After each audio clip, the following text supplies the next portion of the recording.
As I stated earlier in the week, we always want to make sure that our home record is one that gives us an opportunity to take a run at making the playoffs. Obviously, every team that plays in the playoffs, most teams have a strong home record, and home ice advantage is something that we haven't really developed yet.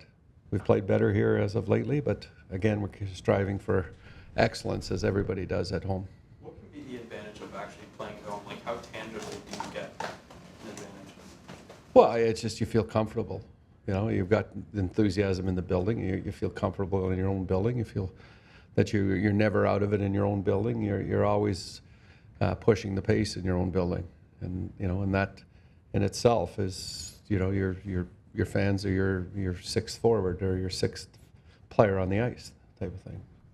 Randy, I know you were asked about a forward on the point yesterday, and you said that was Steve Spott's fault. As a coach, does it give you pause? It seems maybe a high risk, high reward type thing to have a forward on the point on the power play. No, I think it's not uncommon. I don't think it's something that's out in left field. I think a lot of teams use a forward there.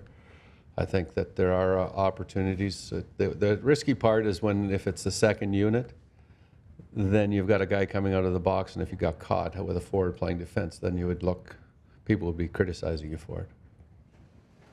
Right?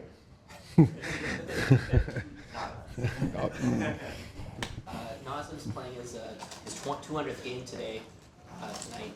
I know you've said defensemen 300 games is usually, by then you know what they are. For a forward, is there any sort of comparable, or when you'll know? I think forwards are a different animal.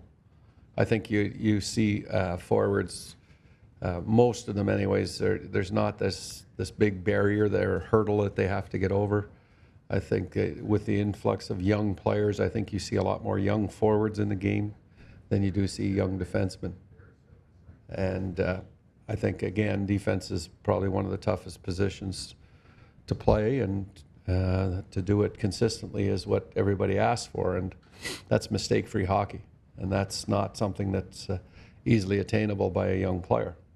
And that's where patience sometimes has to take over, and you have to recognize and realize where you're at with your young players. And yes, there is times when they need to be patted on the back. Yes, there's times when they needed to be motivated in different manners.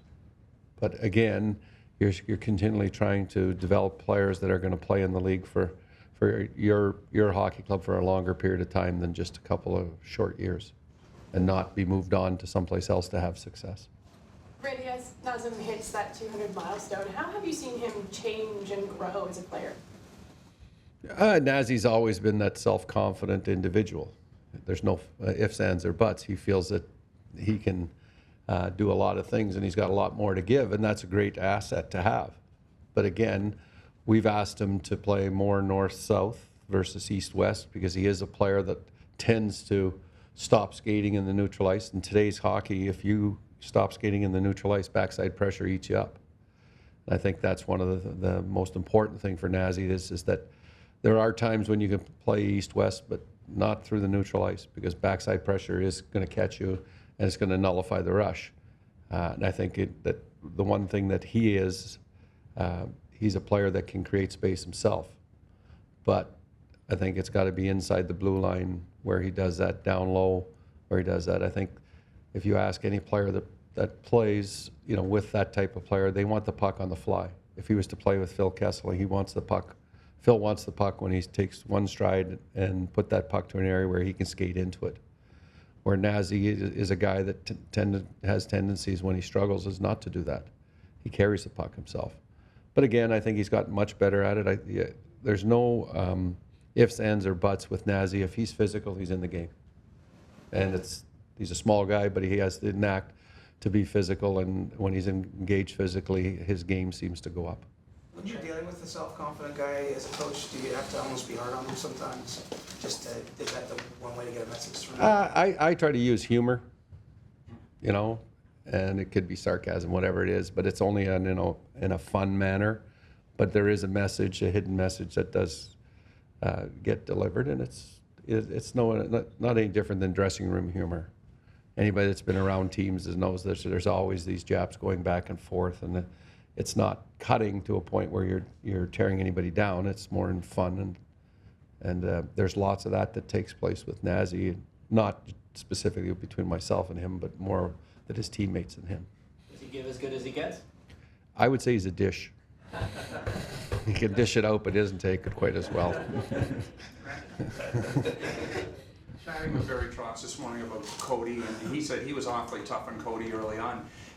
Defenseman, 3 to 5 years really, maybe for the better part, to get used to what goes on in this league and be where you want to be?